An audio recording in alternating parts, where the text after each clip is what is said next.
সবাই কেমন আছেন? আশা করি ভালো আছেন। আরও একটা নতুন ভিডিও নিয়ে চলে আসলাম। আজকে আমি পটল ভাজির একটা রেসিপি করব। এটা আপনারা ভাত, রুটি, পরোটা সব কিছুর সঙ্গে খেতে পারবেন। আর পটলটা আমি কিভাবে কাটছি সেটা দেখিয়ে দিচ্ছি। খোসা সহকারে কিন্তু কাটছি। খোসার যে সবুজ অংশ সেটাও কিন্তু ফালাই নাই, শুধু ভালো করে ধুয়ে এভাবে কেটে নিয়েছি সবগুলো। এবার রান্নাতে চলে যাব। একটা প্যান বসিয়ে দিয়েছি। প্যানটা গরম হয়ে গেলে এর মধ্যে আমি সরিষার তেলটা দিয়ে দেবো।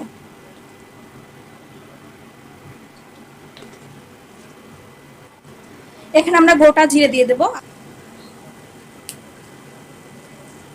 আর শুকনা মরিচ আমি দিয়ে দেবো 3টা। একটা দিয়েছি আর এই 2টা মাঝখানে চিড়ে দিয়ে দিচ্ছি। এবার আমি ভালো করে একটু নেড়ে চেড়ে ভেজে নিচ্ছি। এর মধ্যে আমি পেঁয়াজটা দিয়ে দেবো। পেঁয়াজ কুচি দিয়ে দিলাম, দিয়ে আমি আবারও ভালো করে নেড়ে চেড়ে নেবো।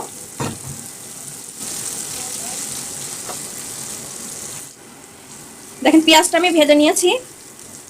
এর মধ্যে আমি আলু দিয়ে দেবো। একটা আলু আমি এখানে দিয়ে দেবো, বড় সাইজের আলু। আর আলুটা কিন্তু আমি ছুরি নাই।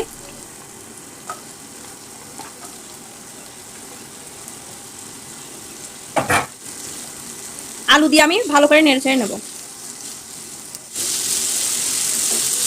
দেখেন আলুটা কিন্তু আমি ভালো করে ভেজে নিয়েছি। এর মধ্যে আমি এখন পটল দিয়ে দেবো।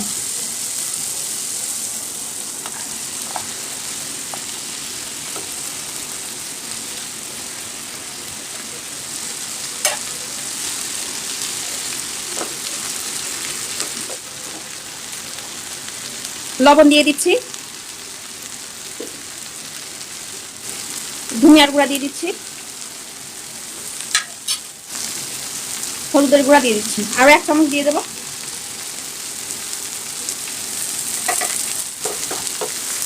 এবার সব কিছু দেওয়া আমাদের হয়ে গেছে। এবার ভালো করে নেড়ে চেড়ে নেবো।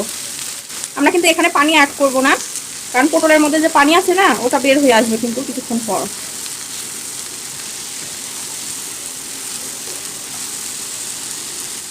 দেখুন নাড়াচাড়া করে সবকিছু একদম মিক্স করে নিয়েছি। এবার আমি ঢাকনা দিয়ে 2 মিনিট রান্না করে নেব। Just 2 minute. 2 মিনিট আমাদের হয়ে গেছে। এবার দেখবো কি অবস্থা। উল্টে পাল্টে একটু নেড়ে চেড়ে নিচ্ছি। দেখেন পটল কিন্তু আমাদের সিদ্ধ হয়ে গেছে। আর পানি কিন্তু আমি দেই নাই, এমনিতে পানি উঠছিল।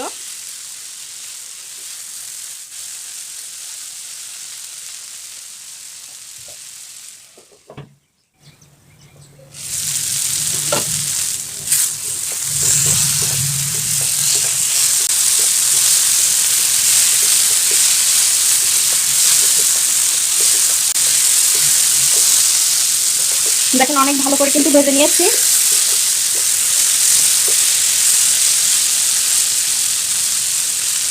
আমার এই চ্যানেলে যারা নতুন, অবশ্যই আমার এই চ্যানেলটিকে সাবস্ক্রাইব করে দিবেন, আর পাশে থাকা বেল আইকনটি অবশ্যই চাপ দিয়ে পরবর্তী ভিডিও কিন্তু সবার আগে আপনাদের আগে পৌঁছে যাবে।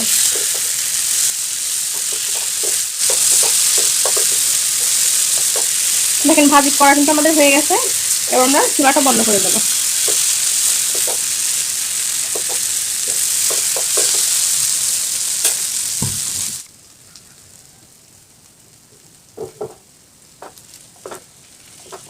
আমার রান্না যদি আপনাদের ভালো লাগে থাকে, অবশ্যই আমার এই রান্নাগুলো বেশি বেশি করে শেয়ার করে দিবেন, আর লাইক করতে তো ভুলবেনই না।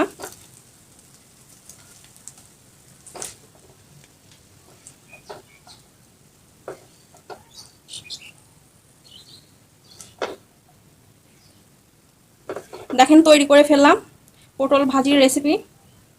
এটা পরোটা, রুটি কিছুর সঙ্গে একদম জমে যাবে। আশা করি আপনাদের ভালো লাগবে। সবাই ভালো থাকুন। খুদা হাফেজ।